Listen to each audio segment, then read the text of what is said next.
ሰላም ሰላም ጤና ይስጥልን ውድ የጋት ሚዲያ ቤተሰቦች እንደያላችሁበት ሀገር የሰዓት አቆጣጠር እንደምን አላችሁ? እንደምን ቆያችሁ? ኢትዮጵያ ውስጥ ናችሁ ይህን ዝግጅት ለምትከታተሉ ውድ የጋት ሚዲያ ቤተሰቦች እንደምን ዋላችሁ ማለት ፈልጋለሁ። ሌሎች ሁልጊዜ እንደምለው ባላችሁበት ሀገር የሰዓት አቆጣጠር ጠዋት ይሆናል፣ እኩለ ቀን፣ ምሽት ይሆናል። ለሁላችሁም እንደምን አላችሁ ማለት ፈልጋለሁ።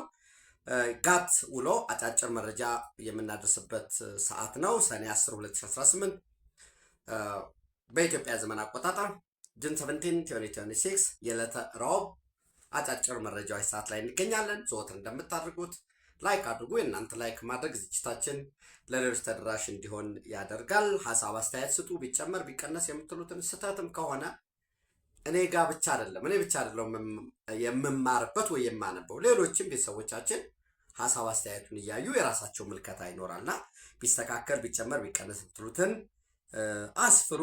የጋት ሚዲያ ሜምበር ሁኑ። ጋት ሚዲያን በሱፐር ቻት በሱፐር ታንክስ ደግፉ። ከሁሉም በላይ ግን ስለ እውነት አብራችሁ ስላላችሁ አብራችሁ ስለምትሆኑ እጅግ እጅግ የከበረ ምስጋና ይድረሳችሁ። እሱን ካልኩኝ በኋላ ምናልባት የቡድን 7 አባል ሀገራት ስብሰባ ፈረንሳይ ውስጥ እየተከናወነ ነው። አዘጋጅ አገሯ ፈረንሳይ ነች። በዚህ ረገድ አንዳንድ ሰዎች የተለያዩ ነገር ሲሉ አይቻለሁኝ።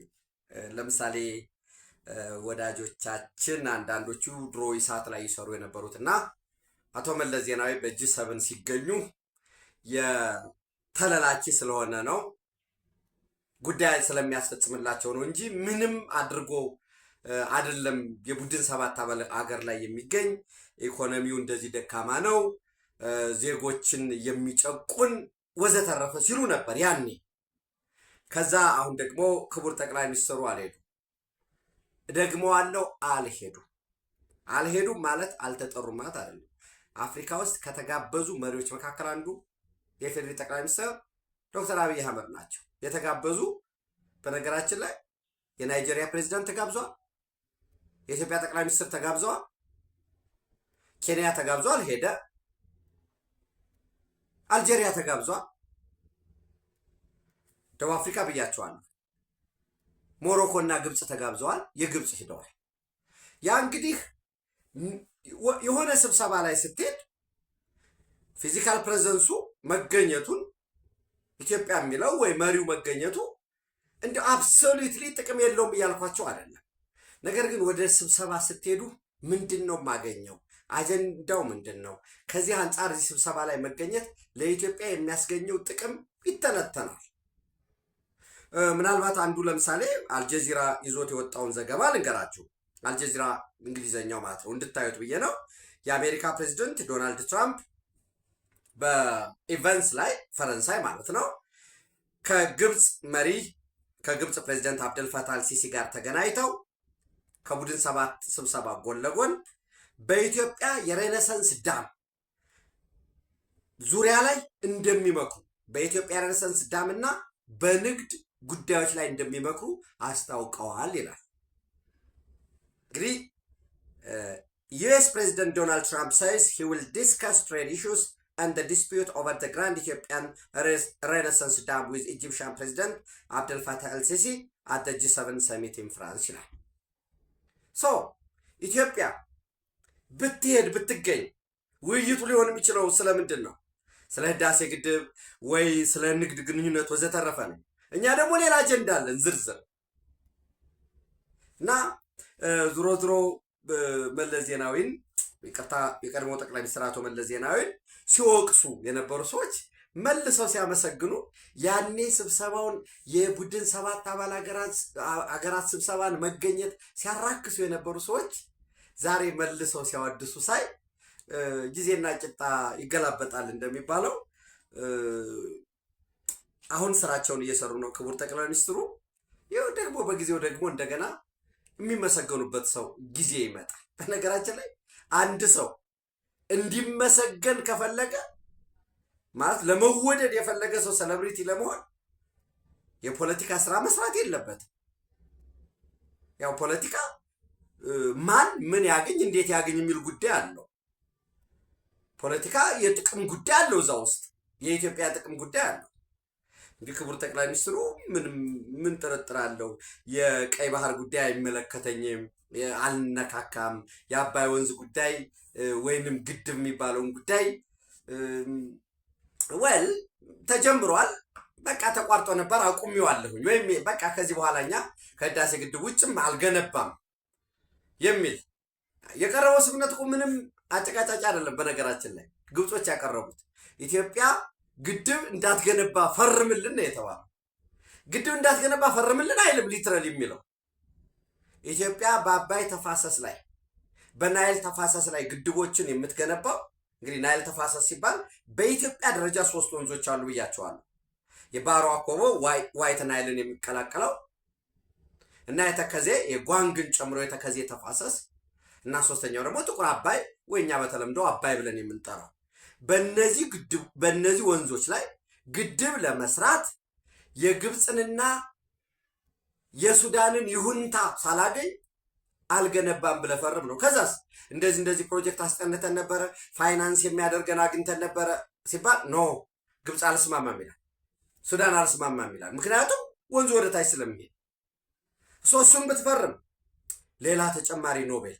የቀይ ባህር ጉዳይ አይ የለም በቃ እዚሁ ባለው በጅቡቲ ላይ እንቀጥላለን።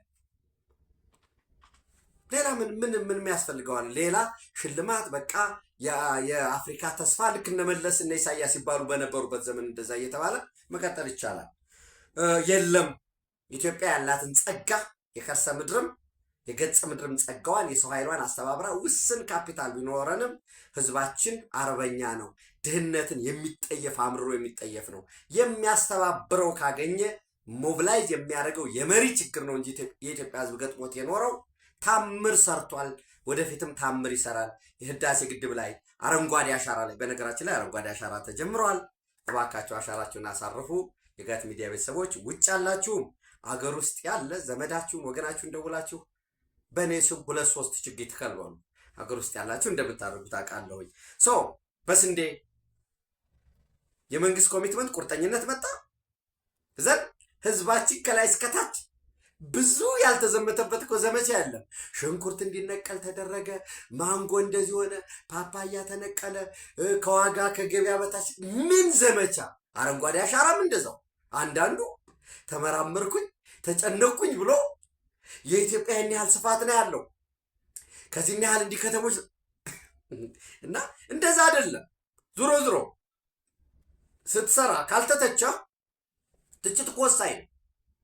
አሊያ የማይተች ከሆነ የማትወቀስ ከሆነ ፖዚቲቭ ሲሆን የሚያስተምር የእውነት ሀገር የሚገነባ ትችት ዝም ብሎ ጨለምተኛ እንዳይሆን እንጂ።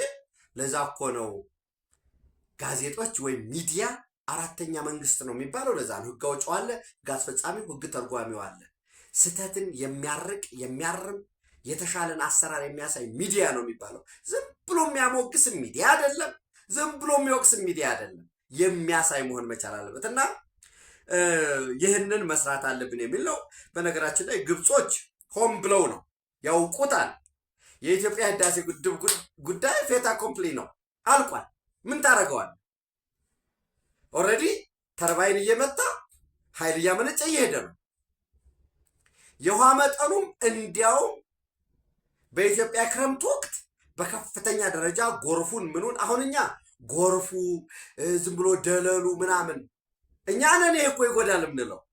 ደግሞ እንዳትረሱ የኢትዮጵያ የተራራ ሀገር ስለሆነ የተፈጥሮ ሀብት ጥበቃችን አናሳ ስለሆነ እርከን ላይም እየሰራን ነው። ግን ስቲል ቱ ዛት ኤክስተንት በጣም ኮሚትድ ስላልሆን አፈራችንን በማዳበሪያ የበለጸገ በድህነት ማለት ተቆራርጠን የገዛትን ያችን በማዳበሪያ የበለጸገ ለም አፈራችንን ከለም አፈሩ ጋር ደግሞ ከተራሮች አካባቢ ያለውን ወርቅም ይህ ሁሉ ጠቅልሎ ይዞ ይሄዳል እና ውሃው እንግዲህ እንደዛ ከሆነ ክረምት ላይ በኢትዮጵያ ሰመር ይጨምር የነበረው በጋ ላይ ደግሞ መጠኑ ያንስ የነበረው ዓመታዊ ፍሰቱ እንደተጠበቀው ነው።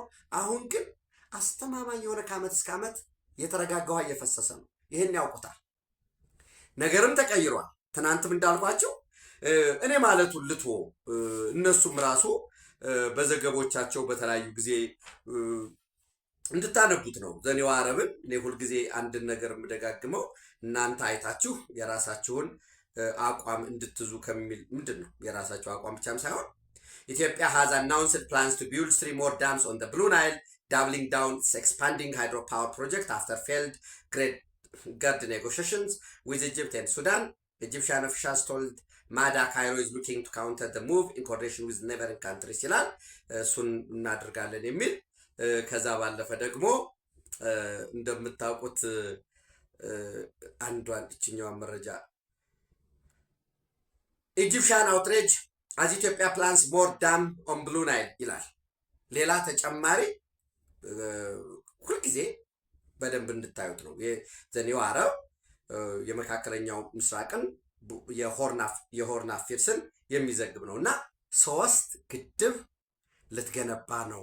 አንድ ባሮ አኮቦን በባሮ ወንዝ ላይ በነገራችን ላይ የባሮ አኮቦ ዳም አልዌሮ ተሰርቶ ደርግ ሰርቶት ሙሉ ለሙሉ ተዘግቶ ይኖራል። ትናንትም ሃይላይት ለማድረግ ሞክሬያለሁ። እሱ ሙሉ ለሙሉ ወደ ስራ እንዲገባ የመጨረሻ የፋይናላይዜሽን ስራ እየተሰራ ነው። የጠረጋ ያን ካናል የመጥረግ ተጨማሪ ዘመናዊ የኢሪጌሽን መሳሪያዎችን የማስገባት ኢንቨስተሮችን ከውጭ የማምጣት ሜድሮክ ቦታውን ተቀብሎት ነው የኖረው። ሜድሮክም ወደ ስራ አልገባበትም ነበረ። ከዛ ባለፈ የአንድ የህንድ ካራቱሪ የሚባል ድርጅትም እርሻውን ተቀብሎ ያው እንግዲህ ኢህአዴግን ለመውቀስ አይደለም የሀገር ውስጥ ባለሀብቶችም በቢሊየን ከልማት ባንክ ተበድረው ገሚሶቹ አዲስ አበባ ላይ ህንጻ ያሰሩበት ገሚሶቹ ደግሞ ያው እንደሚሆን ያደረጉበት ነገር አለ። የምታውቁት ነው። እዛ ውስጥ እየወቀስን ከሄድን ጊዜም ስለማናገኝ ማለት ነው። ዞሮ ግን በቅንነት ለመስራት ታስቦ ነበር ወይ የሚለውን ማየት እንደተጠበቀ ሆኖ ማለት ነው። አንደኛው የካራዶቢ ግድብ ነው። ኦልሬዲ ገንዘቡ ሴኪዩር ተደርጓል። 10.5 ቢሊዮን ዶላር ይፈጃሉ 3ቱ ግድቦች። ገንዘቡ ሴኪዩር የተደረገ ነው። ምክንያቱም አንድ ጊዜ አይደለም የምትከፍሉት። ለምሳሌ የኢትዮጵያ ኤሌክትሪክ አገልግሎት አሁን ለውጭ እንኳን ለማይኒንግ እና ለውጭ ሀገራት በመሸጥ ኦልሞስት በአመት እስከ 700 ሚሊዮን ዶላር እያገኘ ነው። እስከ 700 ሚሊዮን ዶላር ለነዚህ ለግድቦቹ ክፍያ ይዋል ብንል በአመት እስከ 1.2 እንደነገርኳችሁ ግድቦቹ ከ3 አመት እስከ 7 አመት ይፈጃሉ እና ለግድቦቹ የሚወጣው ክፍያ እስከ 1.2 ቢሊዮን ዶላር ነው በአመት። ለምሳሌ የካራዶቢ ግድብ አባይና ዴዴሳ ወንዝን የምታውቁት ይመስለኛልና የአባይና የዴዴሳ ወንዝ አካባቢ የራሱ የሆነ የበለጸገ ወደ ስራ ሊገባ የሚችልም ዩራኒየም ማዕድን ያለበት አካባቢ ነው። ያዙ ዴዴሳ ከኢትዮጵያ የኒውክሌር ኢነርጂ ጋራ እዛ አካባቢ አንዱ የጥናት ማዕከል ነው። ዞሮ የዴዴሳ ወንዝና የአባይ ወንዝ ከሚገናኙበት እዛ ጋር የሚገነባ ሆኖ የግድቡ ግንባታ ጊዜ ከ3 እስከ 4 አመት ይፈጃል። ውሃ የመያዝ አቅሙ አሁን ጥናቱ የተጠናው 32.5 ቢሊዮን ኪዩቢክ ሜትር ነው። 32.5 የግንባታ ወጪው የካራዶቢ ዳም 3.5 ቢሊዮን ዶላር ነው። ይሄ የኦሮሚያና የአማራ ክልልን ሪጅን የሚያገናኝ ሆኖ እዛው ሁለቱ የሚሰራበት ነው። ሌላው ይሄ መንዳያ የሚባለው ግድብ ነው። ይሄ ካማሽ ዞን ቤኒሻንጉል ክልል ላይ የሚሰራ ሆኖ ይሄም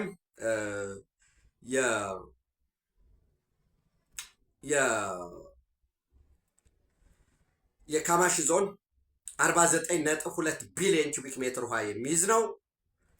የዚህም ግንባታው በነገራችን ላይ ወደ 3.8 ቢሊዮን ዶላር ነው። ተመሳሳይ ከ3 እስከ 4 አመት ግንባታ ጊዜ ይፈጃል። ሌላው የቤኮ አቦ ዳም የሚባለው ነው። ቤኮ አቦ ዳም የሚሰራው እንድታውቁት ከቡሬ ወደ ነቀምት ስትሄዱ ድልድይ አለ።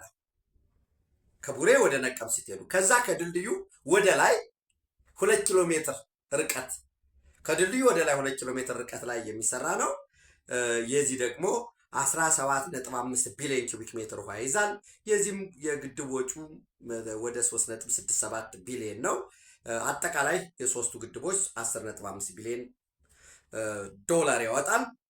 የባሮ አኮቦ ዳም የኃይል የማመንጨት አቅሙ እስከ 1800 ሜጋዋት ሆኖ 4 ቢሊዮን ዶላር የሚያወጣ ውሃ የሚይዘው ግን 19 ቢሊዮን ኪዩቢክ ሜትር ነው። ይሄ የባሮ አኮቦ ዳም ከሌላው ለየት የሚያደርገው ኦፍኮርስ የቤኮ አቦ ዳምም በተወሰነ ለመስኖ ይውላል። የመንዳያ ዳምም እንዲሁ ለመስኖ እርሻ የሚውልበት፣ የካራዶቢም የተወሰነ። ነገር ግን የባሮ አኮቦ በልዩ ሁኔታ መልቲ ምንድን ነው ኢንተግሬትድ ዳም ነው የሚባለው። መስኖም አለው፣ በተመሳሳይ ኤሌክትሪክም አለው 1800 ሜጋዋት። ካራዶቢ እስከ ዲዛይን ሲደረግ 1600 እስከ 2000 ሜጋዋት ነው። ነገር ግን አሁን ባለው ቴክኖሎጂ እስከ 2200 ሜጋዋት እንደሚያድግ ነው። ተርባይን የመጀመሪያ ከነበረው ተርባይን አንድ ተርባይን ይቀነሳል። የመንዳያ ዳም ዲዛይን እየተደረገው 2000 ሜጋዋት ነው፣ ግን እስከ 2300 ሜጋዋት የሚያድግበት ሁኔታ አለ እና ግብጾች ያውቁታል። ስለሚያውቁትም ዝርዝሩን ያው ዙሪያውን በሱዳን በኩል ኢትዮጵያን መክበብ፣ በላይ በግብጽ በኩል ከታች በደቡብ ሱዳን ነበር። ከደቡብ ሱዳን የተባረሩበት ሁኔታ አለ። ከጅቡቲ ጋር ሚሊታሪ አሊያንስ መሰረትን። እዛ ጅቡቲ ላይ ያለውን ሁኔታ አብረን እንስራን ሰውን የሚል ሶማሊያ ጠንካራ መሆን መቻል አለባት። የሶማሊላንድ ሀገርነትን አንቀበልም። ከዛ በዛ በኩል ደግሞ የድንበር ጉዳይ ዋቴቨር እሱን እያነሳን ታጣቂ እያደራጀን ኢትዮጵያን ሰቅዘን እንዛለን። የኢትዮጵያ መንግስት ደግሞ የሚከተለው ስልት ምንድን ነው? አንደኛ የሚጎዳችሁ ነገር የለም። የሚጎዳ ከሆነ ተቀራርበን እንስራ እንየው። እናንተም ከፈለጋችሁ እኔ ቦልድሊ አስተማማኝ መረጃ ስላለኝ ነው የምነግራችሁ። የምትፈልጉ ከሆነ የካራዶቢንም ሊሆን ይችላል፣ የመንዳያንም ሊሆን ይችላል፣ የቤኮ አቦ ዳም ከፈለጋችሁ ሶስቱንም ገንቡ። እኛ ኤሌክትሪክ እንገዛቸዋለን። አላማችን ኤሌክትሪክ ማመንጨት ነው። ከዛ ባለፈ የእርሻ ቦታ የምትወስዱ ትችላላችሁ። የኢትዮጵያን ልማት ግን ማቆም አይቻልም። ምክንያቱም ልማቱን እያለማን እዚህ ጽንፈኛ እየረዳችሁ ታፈርሱናላችሁ ከሚለው ስጋት ባለፈ በድህነት ወደኋላ በቀረን ቁጥር ድህነትና እራብ የሚያፈርሰን ይበዛል። በአንድ እጃችን እየተኮስን በአንድ እጃችን እየሰራን ልማቱን እውን እናደርጋለን። እነሱ እየተወያዩ ያሉት እየጠየቁ ያሉት እንዳልኳችሁ እዛው ላይ የህዳሴ ግድብን ነው የሚያወሩ። የህዳሴ ግድብን የሚያወሩበት ዓላማው ሌላ እንዳትሰራ እዛው ላይ ብቻ እንድትቆም ነው። ይህንን አቅርበናል። ያውቃሉ አደራዳሪዎች በቱርክ በኩል ቀርበዋል። በተመሳሳይ ሳውዲ አረቢያዎች ያውቃሉ፣ ቻይና ያውቃል፣ ጣሊያን ያውቃል፣ ፈረንሳዮች ያውቃሉ። ለማቀራረብ ተሞክሯል። የሆነ ቀን ክቡር ጠቅላይ ሚኒስትሩ እየተለዩ ነው ያሉት ይህንን ግድቦችን የሚሰሩ ሁለቱ ያው ካራዶቢ መንዳያና ቤኮ አቦ ብያቸዋል። ሁለት ከነዚህ አንዱ ይቀራል። የባሮ አኮቦ ሶስቱ ይሰራሉ። አንደኛው የሚሰራው ይታወቅ ዌቢውልድ ግሩፕ ነው፣ ሳሌኒ ነው። ሌሎች ደግሞ ሁለት አሉ የሚገነቡ ሶስት። እነሱ በኤሌክትሮሜካኒካል ስራዎችን የሚያቀርቡ ይታወቃሉ። ኤንዌይስ ያ ሰርፕራይዚንግ ሆኖ እንደገና የለም ምናምን ከሚል በጋራ የምንሰራበትን እንነጋገር። ኢትዮጵያ እንደሆነ ሪጅናል የዚህ የቀጠናው ሄጅሞኒ ሆና ነው የምትወጣው። የቀይ ባህር ጉዳይ ምንም ጥርጥር የለም። ኢትዮጵያ ሲያክሰስ ያስፈልጋታል። በዚህ ላይ እናንተ የኢትዮጵያን የቀይ ባህር ጥያቄ እንቀበላለን በሉ። አይ የለም ወደ ቀይ ባህር አዘልቅም፣ አባይን ግን አባይ ላይ ደግሞ እኛ ሰይ ይኖረናል የምትሉ ከሆነ አንድ አርቲክል ሪከመንድ ላርጋችሁ። ለጋት ሚዲያ ቤተሰቦች በጣም በጣም ወሳኝ የሆነ አርቲክል ነው። ፕሊዝ ርዕሱን ያዙት። ዘ ኢጅፕት ኢትዮጵያ ኮልድ ዋር ኢዝ ኬይ ቱ ዘ ሆርንስ ግሮዊንግ ኮንፍሊክትስ ይላል። ዘ ኢጅፕት ኢትዮጵያ ኮልድ ዋር ኢዝ ኬይ ቱ ዘ ሆርንስ ግሮዊንግ ኮንፍሊክትስ ብሎ ሰው መካከለኛው ምስራቅ የዓለም ፖለቲከኞች ሀገራት መካከለኛው ምስራቅ ያለውን ግጭት ነው የሚያዩ። ሱዳን ላይ የኢትዮጵያና የግብፅ መሰሳቢ የፈጠረው ነው። የሶማሊያንም ሶማሌላንድ ሀገር የሆነችው በዚህ ምክንያት ነው። ሌሎችም ተራዛሚ ጉዳዮች እየተፈጠሩ ያሉት ይሄ ነው። በዝርዝር በደንብ መታየት መቻል አለበት የሚል ሰፊ ትንተናዎች አሉ። እኔ ይህንን አርቲክል ወይ እናንተ እንትን በሉት አንብቡት፣ አሊያ እኔ ሪቫይዝ አደርግላችኋለሁ። አይ ፕሮሚስ ዩ። ይህንን ካልኩኝ በኋላ የዚህ የቡድን 7 አባል ሀገራት መገኘቱ ፐርሰናሊ ወይም እንደ ሀገር ምን ጥቅም አገኝበታለሁ እንደ ሀገር ብለህ ካላሰብ ወይ ኢትዮጵያ ሪፕሬዘንት ተደርጋለች ተገኘች በሆነ ጉዳይ ላይ ስፒች ልታቀርብ ይችላል። ለምሳሌ የኢትዮጵያ ቤስት ተሞክሮ በረሃማነት ከመከላከል የፋይናንስ አክሰስ ያው የተለዩ ጉዳዮች ከዚህ ከፉድ ሶቨርኒቲ ጉዳዮች በዚህ ዙሪያ ላይ ታቀርባላችሁ ነው ወል እና አልተገኙም። ክቡር ጠቅላይ ሚኒስትሩ ስላልተገኙ አይው በቃ ኢትዮጵያ እኔ አሳዛኝ ነው ብዬ ነው የምወስደው። ሶ ይሄን ካልኳችሁ በኋላ ወደ ኢትዮጵያ ጉዳይ ስመለስ ህወሓት የትግራይ ወንድሞቻችንን ልጆቻችንን በሱዳን የእርስ በርስ ጦርነት እየሸጠ ነው ያለው። አሁን በትናንትናው ዕለት የአርሚ 15 አባላት ወደ ኤርትራ በሰናፈ በኩል ተሻግረው አስቀድሞ እዛ ሲጠብቃቸው ከነበረ አንድ ቡድን ጋር ሆነው ወደ ሰሜን ኮርዶፋን እየተጓጓዙ ነው ያሉት። ሰሜን ኮርዶፋን ማለት በነገራችን ላይ የራፒድ ሳፖርት ፎርስ የዳጋሎ የሚመራው ኃይል ጠንካራ ይዞታ ያለበት ሲሆን ያንን ከሰሜን ኮርዶፋን ያለውን ወታደራዊ ካፓቢሊቲውን አቀናጅቶ በሱዳን አርሚ ፎርስ ላይ ወይም ጀነራል አብደልፋታህ አልቡርሃን በሚመራው ኃይል ላይ ጥቃት ለመሰንዘር እየተዘጋጀ ስለሆነ እሱን ለመመከት በማይመለከታቸው ጦርነት ላይ ለመሳተፍ በጥይት በጠመንጃ በቦምብ በሳንቲም ተሽጠው ወገኖቻችን ይሄዱ ነው ያሉት። በሱዳን የእርስ በርስ ጦርነት ኤርትራ ሙሉ ለሙሉ ይሳተፍ ነበር። ነገር ግን አሁን ያው ሀገር ስለሆነ ማዕቀብ ይጣልብኛል፣ ከአሜሪካ ጋር ያለኝን ግንኙነት ያበላሽብኛል በሚል ሰራዊቱን እየሳበ ወደ ከሰላ እያመጣ ነው ያለው ኤርትራ። በኤርትራ ተዋጊዎች ፋንታ ምትክ የኛ ወገኖች የኛ ወንድሞች እየሄዱ እየተማገዱ ነው ያሉት። አይመለከታቸውም በፍጹም። እንግዲህ ዝም ብሎ እንደ ሲምፕል ስሌት አይ ጀነራል አብደልፋታህ አልቡርሃን ካሸነፈ ለቲፒኤልኤፍ ይረዳና ከዛ ደግሞ ከማዕከላዊ መንግስት ወይንም ከኢትዮጵያ መንግስት ጋር ለምናደርገው ጦርነት ያግዘናል የሚባል ነገር የለም። በዛ መሃል የትግራይ ወጣቶች የትግራይ ልጆች ወይም የህወሓት አለኝ ከፌዴራል መንግስቱ ጋር እንኳን እዋጋበታለሁ የሚለው ኃይሉ እያለቀ ነው ያለው። እዛ በሱዳን ጦርነት የእርስ በርስ ጦርነት እንደ ጋት ሚዲያ ያረጋግጥላቸዋል። አርኤስኤፍ የማያሸንፍም፣ የሱዳን አርሚ ፎርስ የማያሸንፍም። ከመሃል ሲቪል ገለልተኛ የሆነ አካል ወደ ስልጣን እንዲመጣ ይደረጋል። ያ ገለልተኛና ሲቪል የሆነ አካል ግን ለማን ነው አፍሌትድ የሚኖረው? ለአርኤስኤፍ ነው አፍሌትድ የሚሆነው?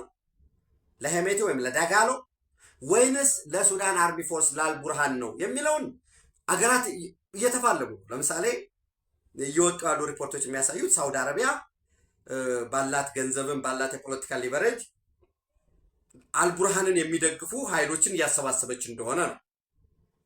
በተመሳሳይ ግብፅም እዛ ውስጡ ነው። ሌሎች ደግሞ ኃይሎች አሉ። አሁን ሁለቱ እየተፋለሙ እየተዳቀቁ መጨረሻ ግን አንዱ ሁሉ አሸንፎ የማይወጣበት ደረጃ ሌላ የሲቪል መንግስት ነው። ያ የሲቪል መንግስት የሚመጣው ለኢትዮጵያ መንግስት የሚዋጉ ኃይሎችን ይደግፋል አይደግፍም? ለድል ከበቃ በኋላ ደግሞ አብረን እናየዋለን። እሱ ዞሮ መንግስት ሲሆን አክት የምታደርገው እንደ መንግስት ነው። በዚያ መሃል ግን እንዳልኳችሁ ትናንት በ9/10/2018 በሌሊት በእግር ሲጓዙ አድረው ጠዋት አካባቢ የኤርትራን ድንበር ከተሻገሩ በኋላ በመኪና አይደለም የሚሄዱት። ለምን? ቅኝት አለ። 24/7 የኢትዮጵያ ድሮን ቅኝት ያደርጋል። ሰው እንመታለን በሚል ስጋት ኤርትራ ድንበር ከተሻገሩ በኋላ ከኤርትራ ድንበር ደግሞ በተዘጋጀላቸው ካሚዮኖች ተጭነው ነው ሄዱ። የኢትዮጵያ መንግስት የት ሲገቡ የኤርትራ አየር ክልልስ ከኢትዮጵያ ሰርቪላንስ ውጭ እሱን ጊዜው ሲደርስ እናየዋለን። ወደ ሱዳን ወደ ሰሜን ኮርዶፋን እየተጓጓዙ ነው ያሉት። አርኤስኤፍ በሰሜን ኮርዶፋን ዋና ከተማ ኤልኦቤይድ ከፍተኛ ወታደራዊ ኃይል እያዘጋጀ ሲሆን የህወሓት ታጣቂዎች ከጀነራል አብደልፋታህ አልቡርሃን ጎን በመሰለፍ ይህንን ኃይል የሚፋለሙ ይሆናል ማለት ነው። በተመሳሳይ የአርሚ 35 አባላትም ከሰሞኑ ወደ ሱዳን ተሻግረው እንግዲህ ሁለት ነው የሚነገራቸው። ወደዛ ትሄዱና ከሱዳን መንግስት ወይም ከሱዳን መከላከያ ከሱዳን አርሚ ፎርስ ላይ ትጥቅ ስንቅ ተቀብላችሁ ከአርሚ ሰባ ጋር አርሚ ሰባ እኮ የሚባል የለም ስሙ ነው እንጂ አርሚ ሰባ ሙሉ ለሙሉ አልቋል። ይልቁኑ አርሚ 11 13 ምናምን ያው ዝሮ አርሚ ሰባ ከተባለ አርሚ ሰባ በሚለው በመጠሪያው ዙሮ ወደ አርሚ ሰባ ወደ ሸረሪና ድንበር ትመጣላችሁ በሚል ነው። እዚህስ ሸረሪና ላይስ አሁን ባሉበት ይዞታ ይቀጥላሉ ወይንስ አፈግፍጎ አሁንም ወደ ሱዳን ድንበር ይገባሉ የሚለውን አብረን እናያለን። ከሰሞኑ የሚኖሩ ጉዳዮች ይኖራሉ። ስለዚህ የነርዝ ኮርዶፋን ስቴት ኤልኦቤድ ነች ዋና ከተማው። በዚህ 3 ወይም 4 ቀን በእርግጠኝነት ዛሬ ማነው ቀኑ? ዛሬ ሮብ ነው። ዛሬ ሮብ ነው። ራሱ ሮብን 1 ብንቆጥር ሐሙስ 2፣ አርብ 3፣ ቅዳሜ እሁድ አካባቢ አርኤስኤፍ መጠነ ሰፊ የእግረኛ የተቀናጀ ድሮን ጭምር ያለበት ውጊያ ይከፍታል። በዚያ ውስጥ እንግዲህ እንዲማገዱ ይሄዱ የኛ ወንድሞቻችን ናቸው። ይህ አካሄድ ይጠቅማሉ የሚለውን ማየት ያስፈልጋል። ቢቢሲ አማርኛም እንደዘገበው በትግራይ ውስጥ የዘፈቀደ ስር፣ አፈሳ፣ ኢብን ጭምብል የለበሱ ማን እንዳዘዛቸው የማይታወቁ ሀብት መስረቅ፣ ሌሎች ሁሉ ወንጀሎችን እየፈጸሙ ነው። መሰወር፣ ድብደባ። ከዛ ባለፈ ወጣቶች ደግሞ ባገኙት ሁሉ አማራጭ ከትግራይ እየለቀቁ እየወጡ ነው። ወደ አጎራባች ክልሎች፣ ወደ አፋር፣ ወደ ሶማሌ ክልል፣ ወደ አዲስ አበባ እየመጡ ነው ያሉት። በተመሳሳይ የሻዕቢያ ሰራዊት በተለይ በግልጽ በዚህ ሽሬ አካባቢን ይዞ አክሱም ድረስ እየዘለቀ መቀሌም ይመጣሉ። በአዲግራት በግልጽ በራሳቸው ኮንቮይ እየተንቀሳቀሱ ያሉበት ሁኔታ አለ። በዚህ መሀል እንግዲህ ከሰሞኑ አንዳንዶቹ አርብና ቅዳሜ የሚል እየወጡ ያሉ መረጃዎች አሉ። ሌሎች ጋር ደግሞ ቸክ ሳደርግ ኖ ሰኞ ወይም ማክሰኞ በሚል እየተቀመጠ ነው ያለው። ዞሮ ዞሮ የአሜሪካ ኤምባሲ ከፍተኛ ዲፕሎማቶች ወደ መቀሌ ያቀናሉ። መቀሌ በሚኖራቸው ቆይታ ከታጣቂው አመራሮች ጋራ ከዶክተር ደብረጽዮን ጋራ እና ከሌሎች በተለይ አይዲፒ ውስጥ የኢንተርናል ዲስፕሌስድ ፒፕልስ ይሄ ከተፈናቃይ ጣቢያ ላይ ሄደው የሰብአዊ ድጋፍ በሚቀርብበት የሕክምና ቁሳቁሶች ላይ እንደሚነጋገሩ የፕሪቶሪያ የሰላም ስምምነት ከዚህ በፊት በነገራችን ላይ አሜሪካኖች የአሜሪካ ኤምባሲ የዲፕሎማቲክ ልዑክ ያለምንም ቅድመ ሁኔታ የፕሪቶሪያ ስምምነት ይተግበር፣ ጊዜያዊ አስተዳደሩን መልሱ፣ መሰረት ያላችሁትን መንግስት አፍርሱ ተብሎ አቅጣጫ ሰጥቷቸዋል። ይህን የማትቀበሉ ከሆነ በታጣቂው አመራሮች እና በፖለቲካ አመራሮች ላይ ማዕቀብ እንጥላለን በሚል የተቀመጣል። እንግዲህ እንዳልኳችሁ ተፈናቃዮች መጎብኘት፣ ከታጣቂው አመራሮች ጋር መወያየት፣ የፕሪቶሪያ የሰላም ስምምነት ያለምንም ቅድመ ሁኔታ በሚተገበርበትና ጊዜያዊ አስተዳደሩ ዳግም ወደ ስልጣን በሚመለስበት እሱን ተከትሎ ጊዜ ሳይፈጅ ከፌዴራል መንግስት ጋር ንግግር በሚደረግበት ሁኔታ ላይ ውይይት እንዲደረግ ህወሓት ከሻዕቢያ ጋር እንዲሁም ከሌሎች በሀገር ውስጥ የሚንቀሳቀሱ ታጣቂዎች ጋር ያለውን ግንኙነት እንዲያቋርጥ ያልተቋረጠ ደግሞ የሰብአዊ ድጋፍ በተለያየ ምክንያት የሰብአዊ ድጋፍ በተለይ ለተፈናቃዮች እየቀረበ አይደለም። ደጋግመን ብለናል። ተፈናቃዮች ወደ መጠለያ ወደ ቀደመ ቤታቸው መመለስ አለባቸው። በጣም የሚያሳፍረን በዚህ ዘመን በእኔ በእናንተ በዚህ በኢትዮጵያ ዘመን ኢትዮጵያዊ ኢትዮጵያ ውስጥ መፈናቀል የለበት። ግን የተፈናቀለው የፖለቲካ ማሳዣ ሆኖ የፌዴራል መንግስት ይሄ ዓለም ሁሉ ያወቀው ስለሆነ ነው ፕራውድሊ የምነግራቸው። የትግራይ ተፈናቃዮች ወደ ቀያቸው እንዲመለሱ ያላደረገው ጥረት የለም፣ ሽምግልና እስከ መላክ ጭምር። ነገር ግን የምታውቁትን ቢያንስ ፈትለወርቅ የተናገረችው ተፈናቃዮች እኛ ህወሓት ሳትመለስ አንመለስም አሉን ብላ በቁስል ላይ እንጨት ነው የሰደደችው። በተመሳሳይ ደብረ ብርሃን ያሉ ተፈናቃዮች አሉ፣ የአማራ ወገኖቻችን። ጃራካም ወሎ አካባቢ ያሉ ተፈናቃዮች አሉ። ይመለሱ ተብሎ የአማራ ክልል መንግስት የፌዴራል መንግስት ከኦሮሚያ ክልል ጋር እንቅስቃሴ ሲጀምር ወይ ቀድሞ የሄዱ ተፈናቃዮች እንዲፈናቀሉ ይደረጋል፣ ግጭት ይቀሰቀሳል እዛው አካባቢ። አብረን እየሰራን ነው ብለዋል። ኦነግ ሸኔና ፋኖ እነሱ ባይሉም አብረን ይሰራሉ። አባይ የምትባል ቀበሌ አለች። በነገራችን ላይ ከቡሬ ወደ ነቀምት ባለ መስመር አባይ የምትባል ቀበሌ እዛ ግንኙነት ይፈጥራሉ። ለምን እሱን ተከታትሎ የፖለቲካ አመራር ወታደራዊ አመራሩ እርምጃ ወስደም ሌላ ጉዳይ ነው። አብረው ነው የሚሰሩት። ስለዚህ ወደ ወለጋ የተፈናቀሉት ወይ ይመለሱ ሲባል እዛ ያሉት እኮ ተፈናቃዮች ውሃ የሚቀዱ በሚሊሻ ታጅበው ነው። ወይንም ግጭት ይፈጠራል። እዛ አለሁኝ የሚለው ስሙን ካልተሳት አደም የሚባለው የቢዛሞ ፋኖ ምናምን ይልና አንዱ ሚዲያ ላይ ይመጣል። ቢዛሞን እናስመልሳለን ምናምን ይላል። ጥቃት ይፈጸማል። የለም ብሎ መውጣት መቻል አለበት። የአማራ ህዝብ ሳይማር ያስተማረ ተቸግሮ እያንዳንዱ ለቤተሰቦቹ ለህዝቡ ደህንነት መቆም መቻል አለበት። የኦሮሞ ህዝብ በተመሳሳይ ያናርጓል። የትግራይ ህዝብ ያናርጓል። አይ እኔ ራሴን ምን አገባኝ እያሉ መሄድ ይቻል ይሆናል። ዞሮ ዞሮ እንዲያው በመንግስት በኩል በቃ ሙሉ ለሙሉ ምንም ችግር የለም ያልኩ ነው ወይ? እንደዛ ተፈናቃዮች ይመለሱ።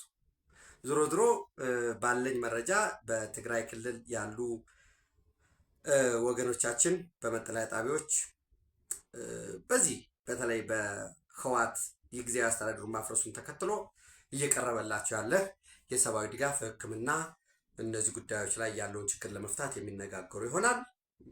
ህወሓት በዓለም አቀፉ ፊት መርሰነሪ ቅጥር ተዋጊ አቅራቢ ሆኗል። ይሄ ሄዶ የት ያደርሰዋል የሚለውን አብረን የምናየው ነው የሚሆነው ማለት ነው። በዚህ ረገድ በነገራችን ላይ አረና ትግራይ ለዲሞክራሲና ሉዓላዊነት ፓርቲ ወይም አረና ትናንት መግለጫ አውጥቷል። በመግለጫው ጊዜያዊ አስተዳደር መፍረሱ ትክክል እንዳልሆነ፣ ትግራይ በሻዕቢያ እጅ መውደቋን፣ ህገወጥ እስርና የጦርነት ዝግጅት፣ የጉልበት ወታደራዊ አፈሳ ወይም ምልመላ ተጠናክሮ መቀጠሉን እሱን አውግዟል። ለትግራይ የፖለቲካ ባለድርሻ አካላት፣ ለሌሎች ለተፎካካሪ ፓርቲዎች ጨምሮ ለህዝቡ በሀገር ውስጥና በሀገር ውጭ የሚኖሩ ለዲያስፖራው ማህበረሰብ፣ ለፌዴራል መንግስት፣ ለፖለቲካ ኃይሎች፣ ለተዋናዮች በሙሉ ይህንን ጥገኛ ቡድን ለማስወገድ ከጎናችን ቁሙ፣ ተባብረን እናስወግደው የሚል ጥሪ አቅርቧል። ከዚህ በፊትም በተመሳሳይ ስምረት መግለጫ ወጣበት ሁኔታ ነው ያለው። የለውጥ ምክር ቤቱም እየተንቀሳቀስ እንደሆነ አውቃለሁ። የትግራይ የሰላም ኃይል ወይም ትግራይ ፒስ ፎርስ ቲፒኤፍ የሚባለውም እንዲሁ እየተንቀሳቀሰ ነው ያለው። በዚህ ሁሉ መሀል ግን አንድ እውነት እዚህ ላይ መጨበጥ ያለባችሁ ሁላችሁም፣ የፌዴራል መንግስት አንድ አቋም ግልጽ አድርጓል። ቲፒኤልኤፍ ጥይት ቢተኩስ አሁን እንዳንረሳ እንዴ ቲፒኤልኤፍ ጥይት እየተኮሰ አይደለም ወይ? አላማጣን ተቆጣጥሮ ቆቦን ለመያዝ እየተዘጋጀ አይደለም ወይ? በሰቆጣ በኩል አበርገለን አልተቆጣጠረም ወይ?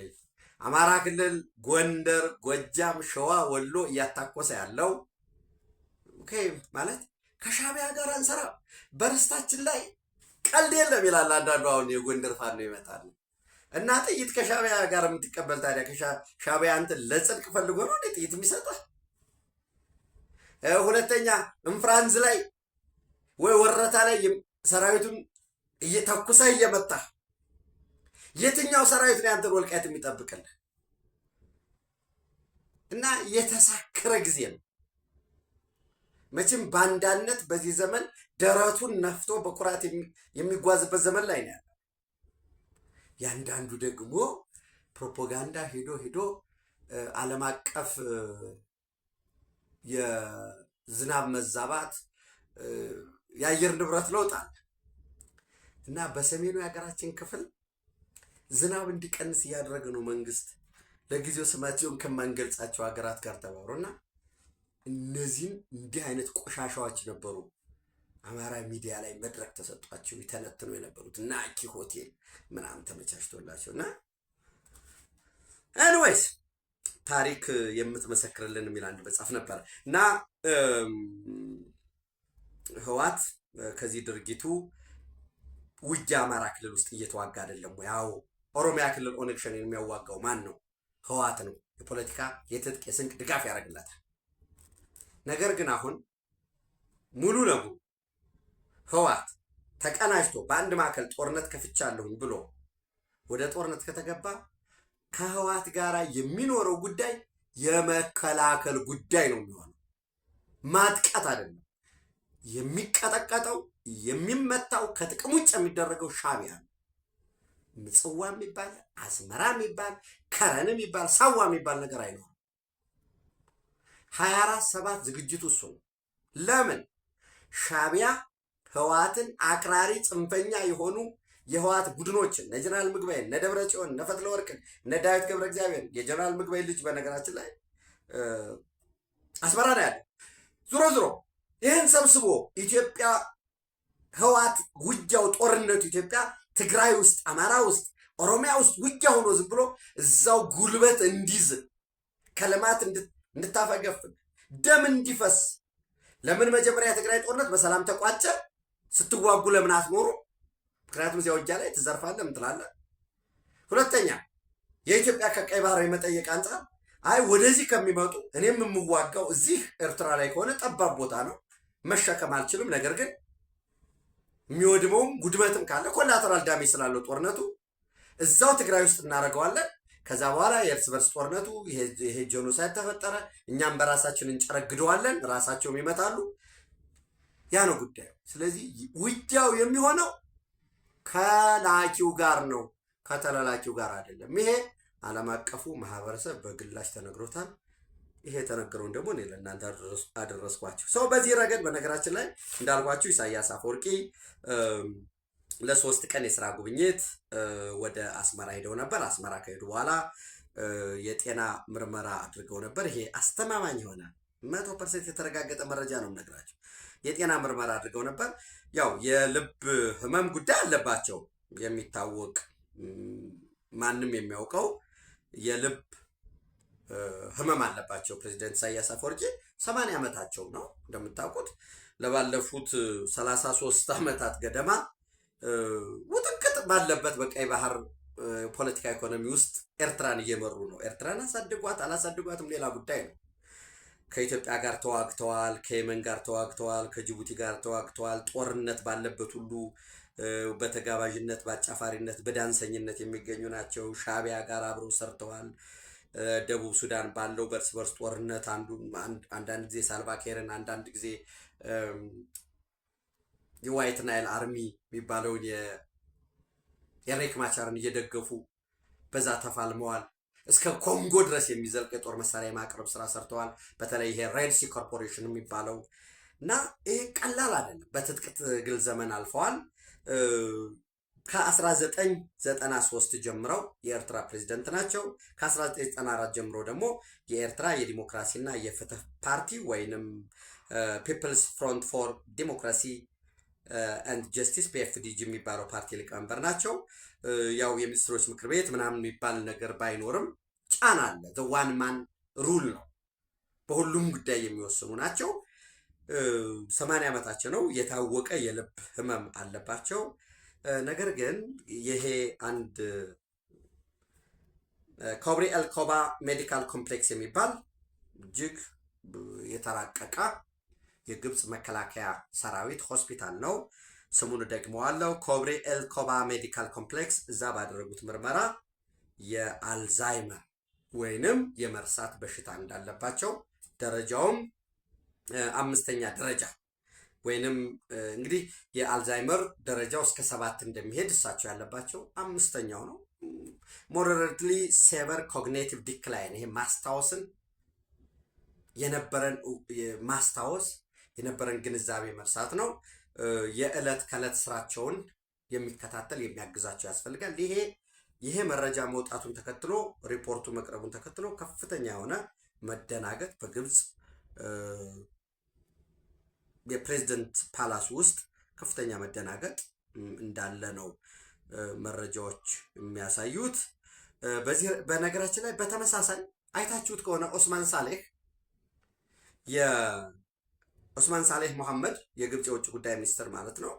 እሳቸውን በነገራችን ላይ 78 ዓመታቸውን በ2 ዓመት ነው ከኢሳያስ የሚያንሱት እና ጥያቄ ከበድር አብደላቲ ጋራ ፕሬዝዳንቶቹ ሁለቱ ፕሬዝዳንት አብደል ፋታህ አልሲሲ እና ፕሬዝዳንት ኢሳያስ አፈወርቂ በተነጋገሩባቸው ጉዳዮች እንዴት ወደ ተግባር ይገባሉ በሚለው ጉዳይ መግለጫ ማብራሪያ ለመስጠት ወጥተው ነበር። ኦልሞስት ወደ 29 ደቂቃ ከ22 ሰከንድ 30 ደቂቃ በሉት ግማሽ ሰዓት 4 ጥያቄ ቀርቦላቸዋል። አንዱንም አልመለሱ። በድር አብደላቲ የግብፅ የውጭ ጉዳይ ሚኒስትር አብራሩ። በተመሳሳይ ኦስማን ሳሌህ መሐመድ የግብፅ የውጭ ጉዳይ ሚኒስትር አንዲትም ቃል ሳይናገሩ ነው ከመድረኩ የወረዱት። እንግዲህ ምናልባት የዚህ የመርሳት በሽታ አለባቸው የሚባለው መረጃ ደርሷቸው የሕክምና ውጤቱን ደርሷቸው ደንግጠው ነው ወይንስ ምን መመለስ እንዳለባቸው ስላልተነገራቸው ነው የሚለው የሚታወቅ ነገር የለም። እንዳልኳችሁ በዚህ ምክንያት የግብፅ የፕሬዝደንት ጽህፈት ቤት ራሱ አብደልፋታህ አልሲሲን ጨምሮ ኢሳያስ አፈወርቂን ማን ይተካቸዋል በሚለው ጉዳይ ላይ እየተነጋገሩ እንደሆነ ነው አስተማማኝ የዲፕሎማቲክ ምንጮች መረጃ ማግኘት የቻልኩት። በዚህ ረገድ ሊተኩ ይችላሉ በሚል የተቀመጡ ሰዎች ምንድን ነው? አንደኛ የማነ ገብረአብ ነው። የፖለቲካ ጉዳዮች ኃላፊ ነው እና የኢሳያስ አፈወርቂ አማካሪ ነው። እድሜው 72 እድሜ ነው። ይሄ በሻቢያ በነገራችን ላይ ወጣት የሚባል ነው 72 ዓመት ማለት። ሁለተኛው ጀነራል ፊሊጶስ ወልደ ዮሐንስ ነው። የግብፅ ሁነኛ ወዳጅ ነው። ከግብፅ መከላከያ ጋር የሚሰራ ነው። ትዕዛዝ የሚቀበለው ከግብፅ ነው ማለት ከግብፅ ሚሊተሪ ጋር ግንኙነት አለው፣ ድጋፍ አለው። ይሄ ጀነራል ፊሊጶስ ወልደ ዮሐንስ የኤርትራ መከላከያ አዛዥ ነው። እድሜው 71 ዓመት ነው። ልጅ ነው በሉት ደግሞ ይሄንን 71 ዓመቱ። ነገር ግን ጀነራል ፊሊጶስ ወልደ ዮሐንስ ለረጅም ጊዜ ጠፍቶ ነበረ። ከሰሞኑ ነው የመጣው እና ጀነራል ፊሊጶስ መጣ ታየ ምናምን የት ነው የነበረው የሚለውን እሱን ያዙ። ሶስተኛ ልጁ ሊተካ ይችላል አብርሃም ኢሳያስ የሚል የፕሬዝዳንቱ ልዩ የስትራቴጂክ ጉዳዮች አማካሪ ነው። ስፔሻል ስትራቴጂክ አድቫይዘር ቱ ዘ ፕሬዚደንት ነው ለኢሳያስ አፈወርቂ። እድሜው ይሄ ምንም 38-39 ዓመቱ ነው። ፒውርሊ ጎልማሳ ወጣት ነው እሱ። ሌላው ኦስማን ሳሌህ ሙሐመድ ነው። የኤርትራ የውጭ ጉዳይ ሚኒስትር 78 ዓመቱ ነው። እንግዲህ መፈንቅለ መንግስት እንዳይኖር የሚሉ ጉዳዮች አሉ። በተለይ ከቲፒኤልኤፍ ጋር አብሮ የመስራት ወደ ኢትዮጵያ በኢትዮጵያ ጦርነት ውስጥ የመሳተፍ በሱዳን ጦርነት ውስጥ የመሳተፍ ከዚህ በፊት በኢትዮጵያ ጦርነት ውስጥ ተሳትፈን ጉዳት ደረሰብን ይሄንን ማግኘት ምናምን የሚሉ ውስጥ ለውስጥ የሚብላሉ ጉዳዮች አሉ። በሱዳን ጦርነት በተመሳሳይ እሱ አለ። ከኢራን ጋር ጠንካራ ግንኙነት ነበረው የኤርትራ መከላከያ ኃይል፣ እሱ መቅረቱ። በተመሳሳይ ለዲሞክራሲ ኦፕን አፕ አድርጎ የሚባለው ከአሜሪካ ጋር የሚኖረው ስምምነት እሱ የተወሰነ የዲሞክራሲ በሩ ገርበብ ብሎ ሲከፈት ለአምባገነን ሀገራት በጣም ፈታኝ ነው እና ምናልባት መፈንቅለ መንግስት ሊያጋጥም ይችላል የሚሉ ጉዳዮች አሉ። ከግብፅ ጋራ የሚኖረው ከፍተኛ ጣልቃ ገብነት፣ ግብፅ ለራሷ ለናይል ጉዳይ እኛን ወደ ጦርነት ሊያስገቡን ነው የሚል ጉዳይ አለ። አንዳንድ ሞዴሬት የሚባሉ ልሂቃን ከኢትዮጵያ ጋር አብረን መስራት እንችላለን፣ ኢኮኖሚያችንን የሚያሳድገን ወደርንም ጠላንም ያለው አማራጭ ብንወድም ባንወድም ጎረቤት የቅርብ ጎረቤታችን ኢትዮጵያ ነች በሚል የሚነሳለ። ዞሮ ዞሮ ፕሬዚዳንት ኢሳያስ አፈወርቂን ማን ሊተካቸው ይችላል የሚለው በተለይ ከዚህ ከአስደንጋጭ የምርመራ ውጤቷቸውን ተከትለው ይህ አልዛይመር 7 ስቴጅስ ኦፍ ዲሜንሽያ ያለው ሌቭል 5 ሞዴሬትሊ ሴቨር ኮግኒቲቭ ዲክላይን የሚለው እሱም ማየት ያስፈልጋል። ምናልባት ከዚህ ከኤርትራም ባለፈ አሁን በቀጣይ ኒው ዲቨሎፕመንቶች ይመጣሉ። የየመን ጉዳይ እንደገና አዲሱ ነው ይመጣል። በተለይ የፕሬዚደንሻል ሊደርሽፕ ካውንስሉ ፒኤልሲ የሚባለው እና የሳውዘርን ትራንዚሽን ካውንስሉ መካከል የሶማሌላንድ ሶማሊያ ውስጥ ሶማሊያ እና ሶማሌላንድ እንዲሁም ሶማሊያ እና የፌዴራል መንግስቱ በተለይ ምርጫን ተከትሎ ከፑንትላንድ እና ከጁባላንድ መካከል የሚኖሩ ፍጥጫዎች ይመጣሉ። እነዚህ ለውሎ አጫጭር መረጃዎች ናቸው። በምሽት በጋት ዕለታዊ አጠቃላይ የሶማሌላንድ ፕሬዚደንት አብድራህማን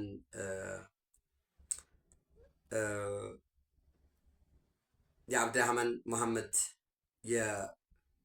ዛሬ 4ኛ ቀናቸው ነው። ጉብኝቱ ምንድን ነው የሚለውንም በተመሳሳይ የአሜሪካ ፕሬዚደንት ዶናልድ ትራምፕ አህመድ አልሻራ በቀጣይ ቅዳሜ እሁድ ወደ ዋሽንግተን ያቀናሉ። በዛ ከሂዝቦላ ጋር የሚኖረውን ጦርነት ሶሪያ ትሸከም በሚል ያነሱት ጉዳይ አለ። ግን ሶሪያና ሊባኖስ ያላቸው ግንኙነት ምንድን ነው የሚመስለው? አልሻራ ወይንም የዚህ ኤችቲኤስ ይባል የነበረው የምታስታውሱት